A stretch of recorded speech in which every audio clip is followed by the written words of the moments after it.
You can't sit here. This is where I sit. This is where the microphone is. I sit here. You have to sit in the audience. You cannot sit here. Excuse me, would you move, please? On the air everywhere, this is New England Broadcasting. God, what's the matter with these people? Good morning, good afternoon, good evening, good night. It's the Ron Van Dam Show.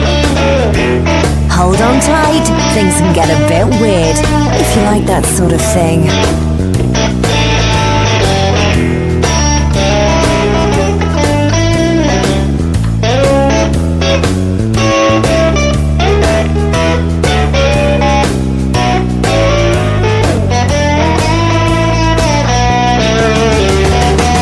Hey, welcome to the program. I'm Ron Van Dam. It is the Ron Van Dam Show because that's how I remember the name of the show.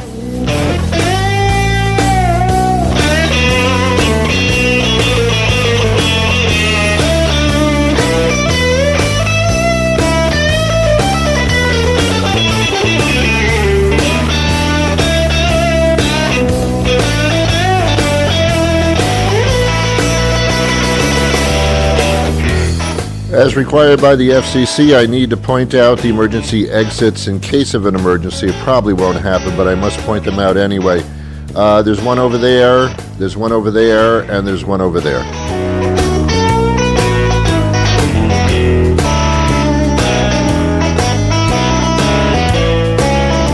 In case I tell a bad joke or say something disgusting, you're required to leave the building immediately.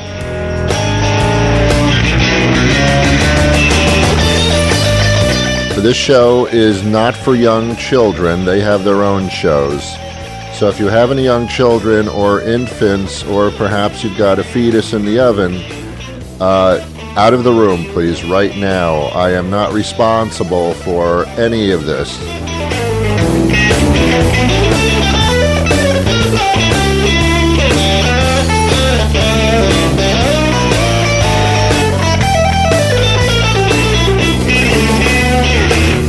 I do appreciate it if you tell your friends about this show, but I must warn you, if you do tell them about the show, they may not be your friends anymore.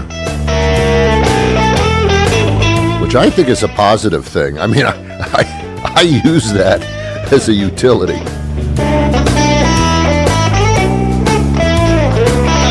I tell my friends, you should listen to the show, and they listen, and then they say, I don't want to be friends with you anymore, and I say, cool, this worked out.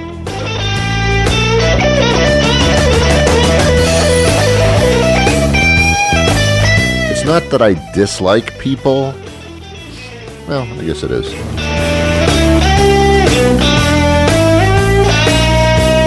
I'm actually a very lovable person. I really am. I'm very huggable. I'm like one of those huggable things that you buy in a toy store, you know, those little furry things. I have a beard, so I am furry.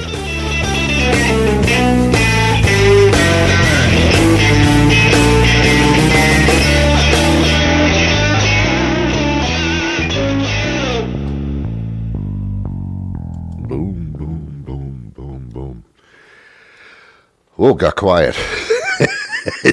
What happened? This all of a sudden it got really quiet.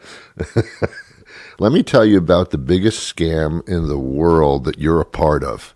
You have no idea this has happened to you. You've been scammed up the ass and you have no concept whatsoever.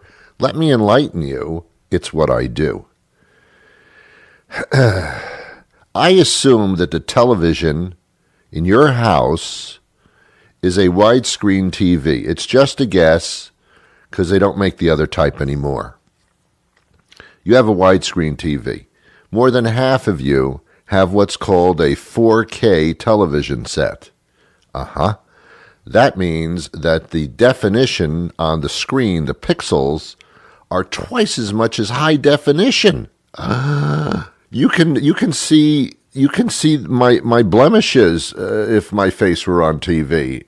It's crystal clear 4K HDR. I'm just throwing all kinds of numbers and letters at you. You have no idea what this stuff is, but it's the highest quality picture ever.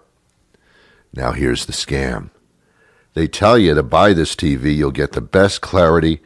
If something's shot in 4K, it's the detail, the colors will be incredible.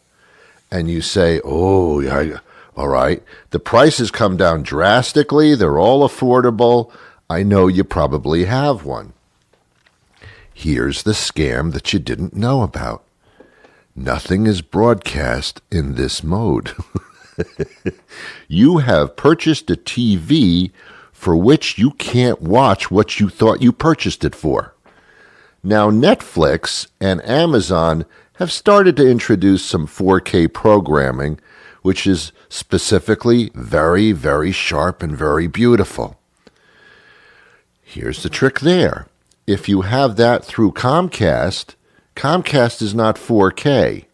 Yeah, the biggest cable delivery system in the country doesn't broadcast in 4K, for which your television set was made for which you paid for.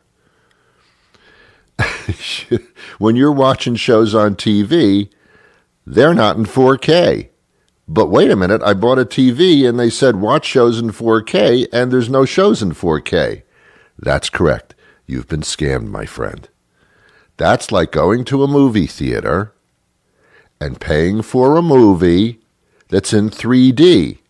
They give you the 3D glasses, you get into the movie theater, the lights go down, and you go, hey, wait a minute. This isn't in 3D. Yeah, I know, but you got the 3D glasses. It's the same thing. It's the same damn thing. And yet nobody talks about this. Nobody's upset about it. We've all been scammed. Again, some Netflix stuff is in 4K if you watch it through your TV as a delivery system, not through your cable system. You might say, Ron, that's not true. We get shows in 4K all the time on broadcast. No, you don't. No, you don't. You've been hoodwinked, swindled up your bit. And 4K TVs have been out like for 5 years now, and there are no plans for any broadcast stations to actually broadcast in 4K, or any cable stations or any cable companies. Well, Ron, I heard Verizon. Oh, shut up! Just shut up. You're not understanding what I'm talking about. It's a scam, man, and we just put up with it. But we put up with stuff because we're used to it. We don't think twice about it. We're just used to it. We put up with the biggest piles of shit you can imagine, like the presidency. It's not so much Donald Trump's policies, which I happen to disagree with vehemently, because he has no policies. He's just shooting from the gut, which is disgusting and apparently is not working. It has nothing to do with the policies. It has to do with the individual, the scumbag that he is, the low-life, egotistical, psychopathic, he is, dictator, ass-kissing, little schoolyard bully, idiot, schmuck, unintelligent, can't read, has no concept, has no filter, has no soul kind of guy. Just the kind of person you want bringing the country together, which he doesn't do. He does the opposite. I'm not here to judge, but we put up with his crap every day. He lies every day. He tweets every day. Just shut up. I mean, seriously, just do what you're going to do, and just shut up. I mean, come on, man. Anyway, we put up with this stuff every single day. We do. We get phone calls on our cell phones, on our landlines, trying to sell us stuff, trying to scam us, trying to say that our computers have been infected, trying to say that we can lower the amount on your credit card, even though they probably won't and probably can't. We are scammed every second of every single day. And now it's just part of life. And we put up with it. We put up with it. Shut up! Seriously, where's the lady? Shut up! All right. See, it's not gender specific. Just shut up. I think it's time to hold up a picture of a puppy dog. What do you think? Huh? Come on. Yeah. Here's another puppy dog. Here's a young bear cub. Here's a baby squirrel. Here's a baby squirrel in my attic. Here's a baby squirrel that got down into my house and is running around in my bedroom. Here's a baby squirrel that just bit me on the foot, and now I have rabies. I know, it's beautiful. It's just beautiful. Scammed every day of our lives. Everything's a scam. Marriage is a scam. Yeah, it's a scam. It's a scam for sex is all it is. It's what it is. It's a scam for sex. Robert Kraft, he had it all wrong. It's just a scam for sex. Hey, do you want to have sex with me anytime you want? Yes, well then marry me. Okay, I wasn't serious. Ooh, that's a scam. That's a scam. That's a scam. I used to be a wedding videographer. I did it for a large amount of time in my life. Why? Because it was the best way of making money ever. People paid exorbitant amounts of money for me to show up with my video camera. And I videotaped their wedding, their vows, their parties, their receptions, everything. And then I give them a copy, they give me money.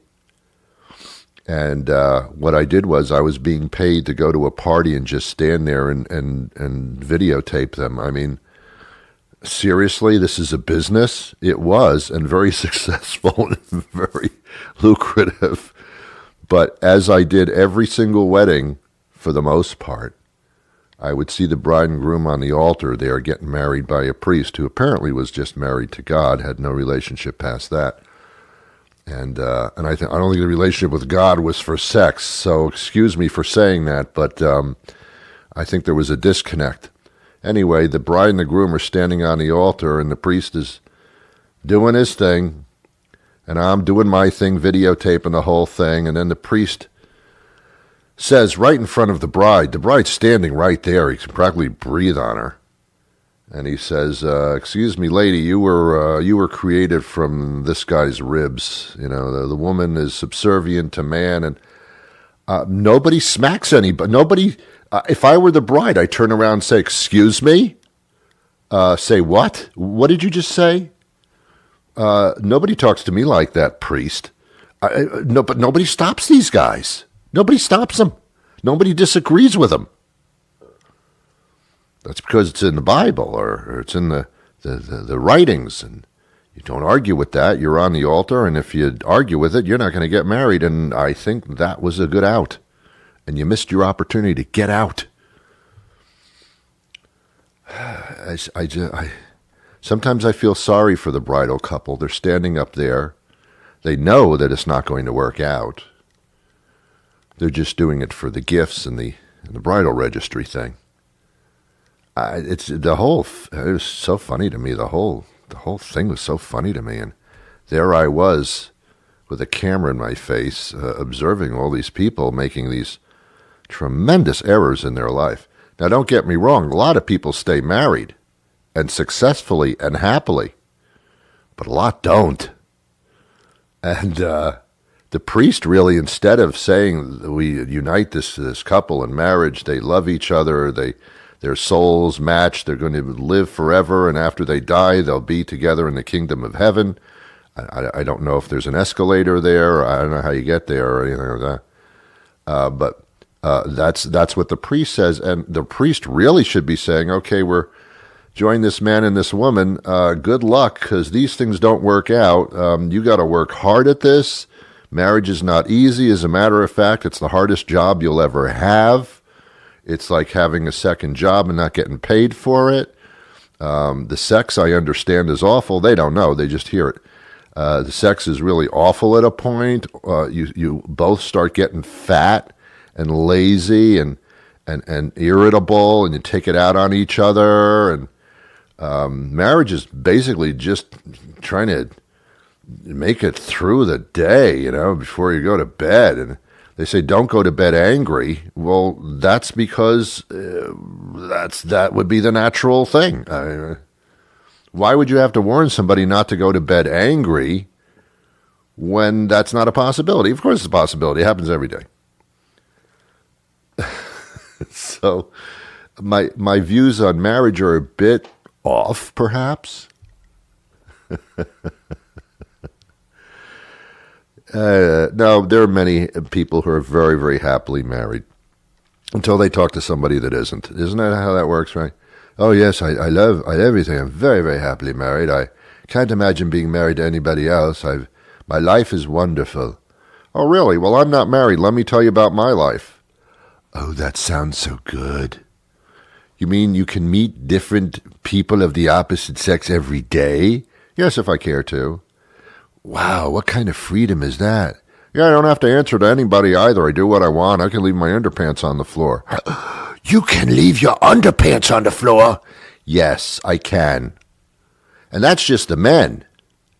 The women, same thing. Oh, yes, he's very, very nice to me. He's a good provider. A little too much sex, but a very good provider and a good father. Very, very nice man. I've married a very, very nice man.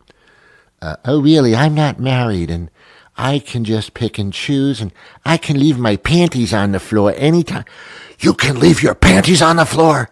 Yes, and there's no guy around to try to control me or ask me to do ridiculous things, or if I need something done and I don't know how to do it, I hire somebody. Wow, what a life you must have. Yes, I know.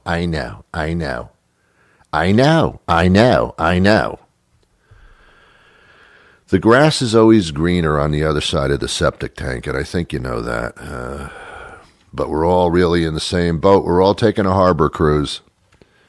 We all think we're getting on the boat and we're going to go to Hawaii. No, you're just going to cruise around the harbor for 2 hours, and then you'll be back where you started. That's really all this trip is. It's a trip in the harbor. You ain't going out anywhere.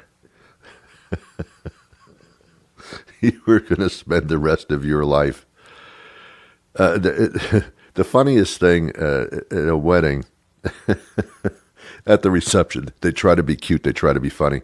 And sometimes you'll see this ball and chain, this big steel ball and chain, and the groom has it attached to his ankle. And of course, it's not a real ball and chain, it's made of styrofoam, But it's the big joke. And everybody's laughing. Oh, look, he's wearing a ball and chain because he's just been married. And the fact is, oh my God, you get it. You understand. It's not funny. Take the serious side of that. You get it. Wow. Anyway. Actually, again, marriage is actually a very wonderful thing, and it's great to have. I mean, most people who get married now have been really married before. I mean, everybody lives together first. Everybody does. If not, then you're living in the 1950s, and nobody really does that anymore.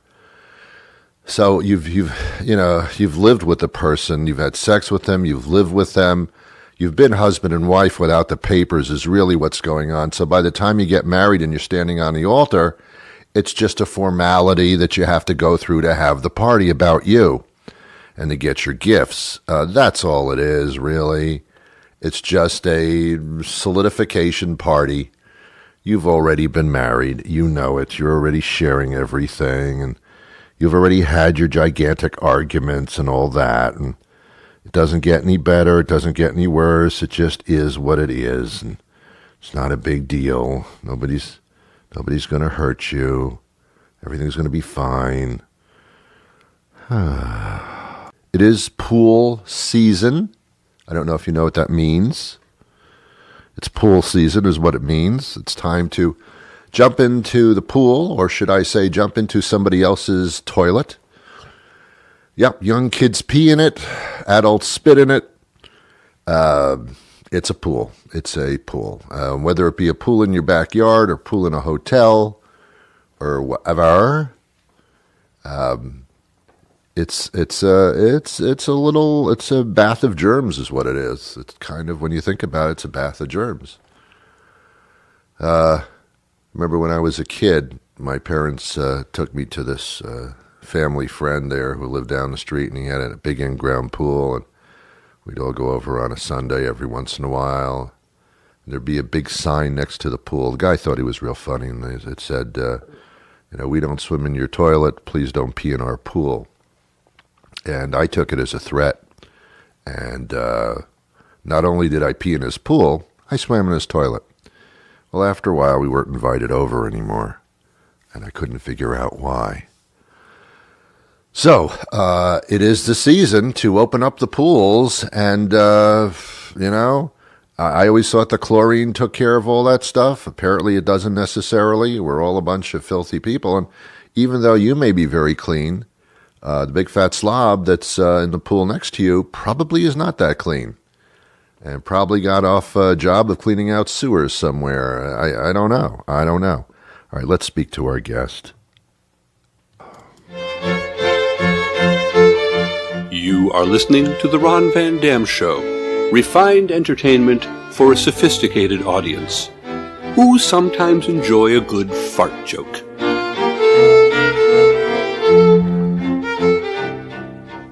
That's nice. Our guest joins us now, so let's say hello.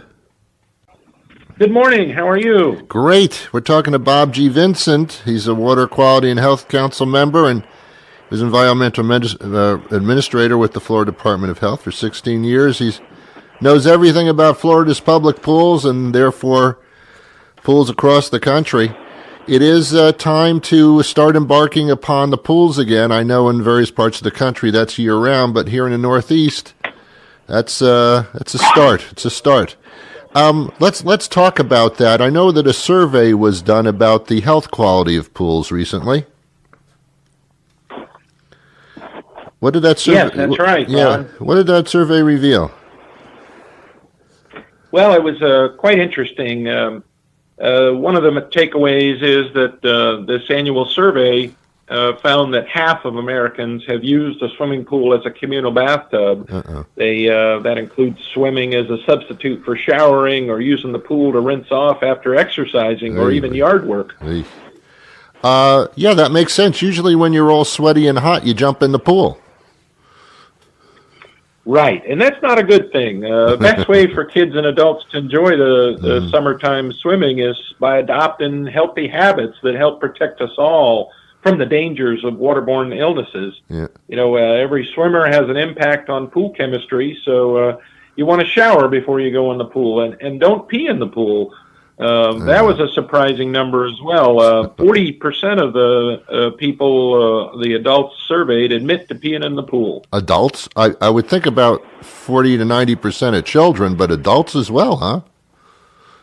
Yeah, we didn't interview children, but we know that 40% of the adults that they have.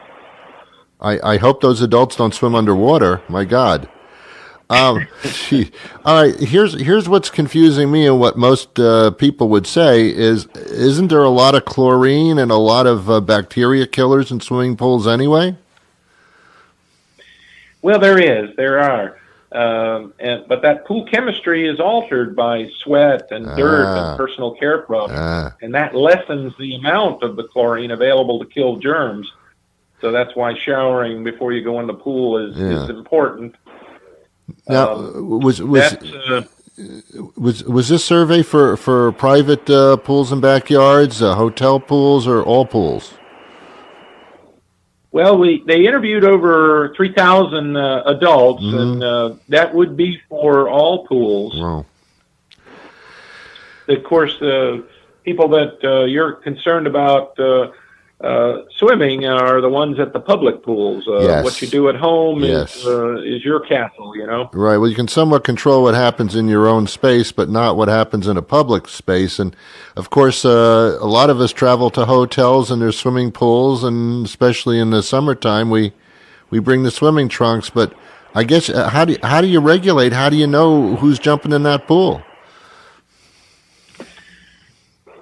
Well, the individuals need to take some action. The pool owners and the managers take care of these pools as best they can. Right, and, right. So it's important for individuals to look at the pool carefully before they go in. Now, we have test kits available through healthypools.org. Right. You can check the chlorine and pH level before you get in. Oh. And you can look at the pool carefully and see with a mini inspection of your own to make sure that several things are good, like the water clarity should be so clear that you can see the drain at the bottom of the deep end. And you can feel the pool tiles to make sure that they're not slimy. Gotcha. And if there's a harsh chemical odor around the pool, that's when chlorine has combined with the nitrogen in our sweat and pee, so that you've got a chloramine odor. And the pool owner can take care of that. But if you get a test kit through healthypools.org, great idea. You can check it yourself before you go in. There's a lot of hotels I go into, and the lobby smells like a pool. Is that over-chlorination, or should I be concerned about that? Well, there is quite a bit of combined chlorine that has an astringent odor, and that can be taken care of by the pool manager. Okay. So you might ask them about that. All right. Here's $1 million question. Go on. Yeah, typically that means there's not enough chlorine used. There's a breakpoint chlorination that takes out all of that combined chlorine. That's what they need to do. Oh, so it's not over-chlorination. So here's my big question, and I'm deathly scared of these things. These public hot tub things, these little whirlpool tubs that sit on a little circle on the side of the pool, and people sit in it and they sweat. There's jets and it bubbles around, and I'm scared of those to get into them at all. Are they indeed hotbeds for germs? Well, hot tubs, you've got a very low water volume. You've got the warm temperatures and many swimmers, so you've got a perfect recipe for growth and spread of dangerous germs. That's what I thought. Pseudomonas is the most common illness that's received in a hot tub. That's a rash. It causes itchy spots on the skin, and that's why you've got to be especially careful to maintain the right pool disinfectant levels. Yeah. And you can use those test kits. On that healthypools.org site, we also have a link to many states' inspections, so you can see before you go if the pool has been inspected and passed. Sure. Many cities and counties also are posted on that healthypools.org website. Well, that's great until a kid gets in the pool who can't hold his urine, so I don't know. Most people shower after they go into a pool, whether it be at home or at a public pool. That seems to be the protocol before you get dressed. But I would assume that is also an added health benefit to shower after you get out of that thing. Well, we agree. It's always good to wash yourself off after you get out, but it's critical to be clean before you go in too. So that helps everybody in the pool. Yeah. So what you're saying is we seem to be concerned about other people's health, but we forget that ours are contributing to that. Our filth is contributing to that pool as well. You tend to forget it because a person always thinks, well, I'm clean. It's not me. It's always them. But what you're saying here is wash yourself off first. Right. And apparently half of the Americans polled do not felt that it was okay to go in. Yeah. And the other half, though, are probably doing it right. They're going in clean. Yeah, that's because our what doesn't stink, but other people's does. All right. This test kit thing is an excellent idea. I did not know that was available to do. Now, how do I get more information on that? Well, you're right. Only 20% of the Americans, 1 in 5, has ever used a pool test kit at a public pool. Yeah. And so these test kits are simple to use. They read chlorine and pH, and that would be something you could carry on vacation or anytime you go to a public pool and check it. That will tell you if it's right levels, the correct levels of chlorine and pH. And where do I get this? Oh, sorry. That was at healthypools.org. Healthypools.org. That's the Water Quality and Health Council's website. Perfect. And I'm not going to look silly doing a little test in a public pool, I guess. Well, silly or not, it's there you go. good to do. There you go. Silly or not, it's a good idea to do that. Bob Vincent, thank you so much for the information. A lot of stuff that people didn't know, so it was very good. We appreciate it. Thank you, Ron. Take care. Bye-bye. Well, that was educational. You know, sometimes when I set out to do these interviews, I don't know if they're going to be educational or not, but this one was. This surprised me. It kind of makes me feel like I don't want to go swimming. Let me tell you the most embarrassing thing about swimming ever. My bathing trunks, for some reason, and I have a few of them that do this, when I get in the pool, somehow they fill up with air. I don't know how. They're like inflatable bathing trunks or something. They fill up with air, and it looks like I have this gigantic boner that's making the whole bottom waist down look like it's erect, and it's not. It's just filled with air somehow from the pool. I don't know chemically how that happens, but it's embarrassing, and I press on my trunks to get the air out, and the air just comes back in, and it looks like I'm terribly excited about everything. And believe me, I'm not.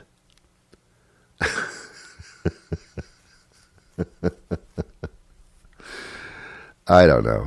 Bathing suits are weird stuff, man. I mean, it's basically people walking around in their underwear. There's no way around it. There's nothing between the genitals and the material and you. I mean, it's people walking around in their underwear. I'm not saying it's wrong. I'm just saying. I don't so much mind a 25-year-old curvaceous woman wearing her underwear in a pool area. I think that's perfectly fine. When you get to be like 50, 60, 70, 80 years old, that doesn't become as appealing, even to people that are 50, 60, 70 years old. When you turn like 60 or 70, your sex drive still remains that toward a person in their mid-20s. They're still attracted to you.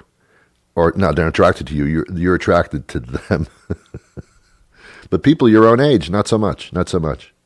Well, there's a person your own age. Why don't you have sex with that? Nah, I don't want to really. You want to have sex with that 25-year-old? Yes. Yes, I do. Seriously? Not the person that would be age appropriate for you? No, I don't. No. No. Short answer? No. Thank you anyway, though. Well, this has been revealing. I've learned a lot about you. I was just doing an act. I was just being theatrical. I don't believe in anything that I just said. But you, I think, really does. So you got the problem. Hey, this has been fun. I'll do this again tomorrow. Will you join me? Great.